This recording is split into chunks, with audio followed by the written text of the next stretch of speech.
My name is Brian D. Campbell. How did you get involved with this event? So I'm friends with a couple of authors who live in Goffstown, and they come regularly to these events. My first one was, I think it was a Danvers Yacht Club back in 2018. I went as a customer, not an author, and kind of looked around, and it was an amazing venue, much like this is an amazing venue. So when I started publishing my own books, I wanted to follow New England Authors Expo, and I've been coming to several other events ever since. Good.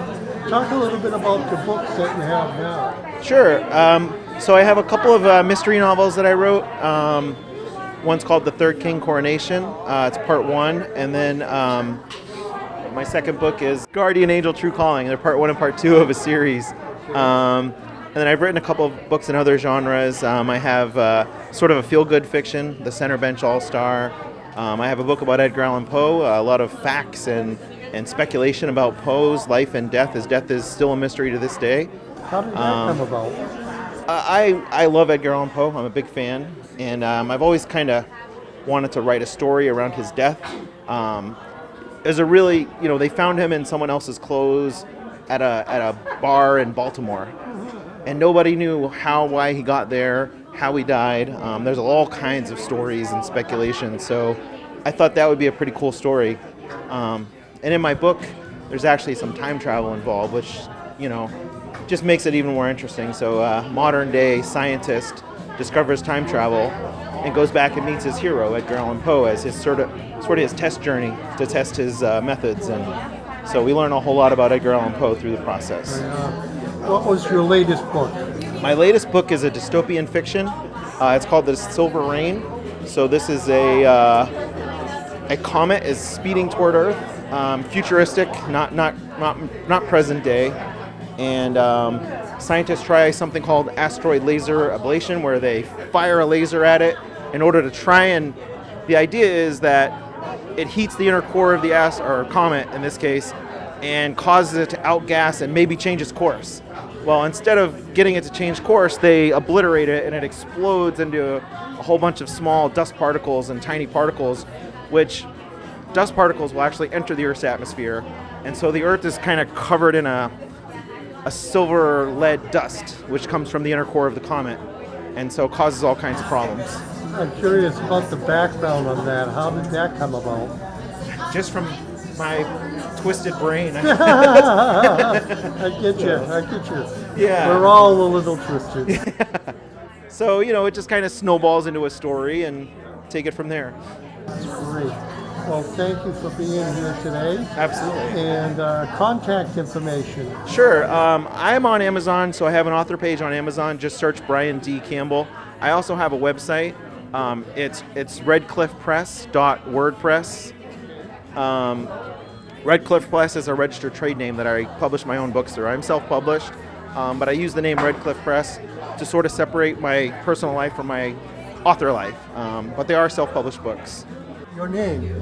Carrie L. Moser. Hi, Carrie. How you doing today? Pretty good, thank you. Good. What do you think of this event, first of all? I love it. I came to the one they had, I believe, in 2019 when they had Authors Night at the Vineyard, and I love this venue, and I love the other authors and the organizers. It's a nice event. So what's your story?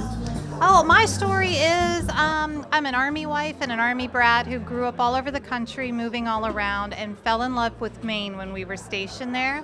And that's what inspired my first book, The Weathering of Sea Glass. And each of the settings in all 5 of my books are kind of based on places I've lived and the interesting characters who have floated in and out of my life, moving all around. So, yeah, how many books have you written now? I've written 5. I only have 3 with me today because I didn't have enough. The latest one is The Road to Abilene. Did you want to talk a little bit about that one? Yes.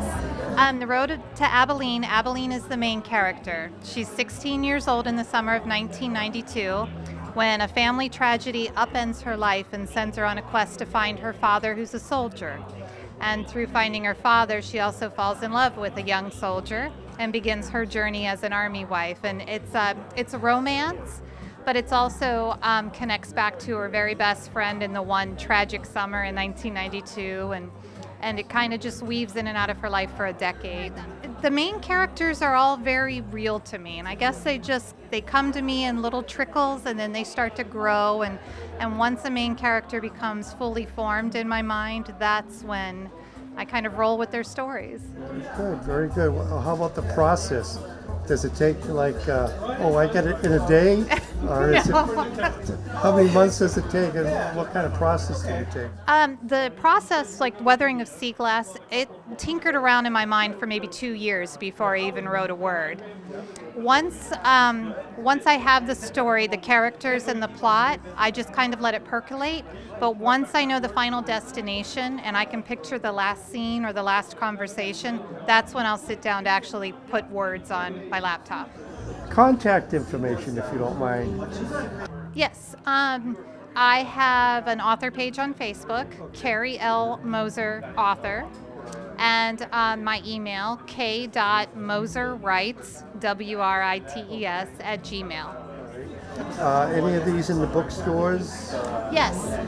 Sherman's Books and Gifts, which is, I think they have 7 locations now up and down the coast of Maine.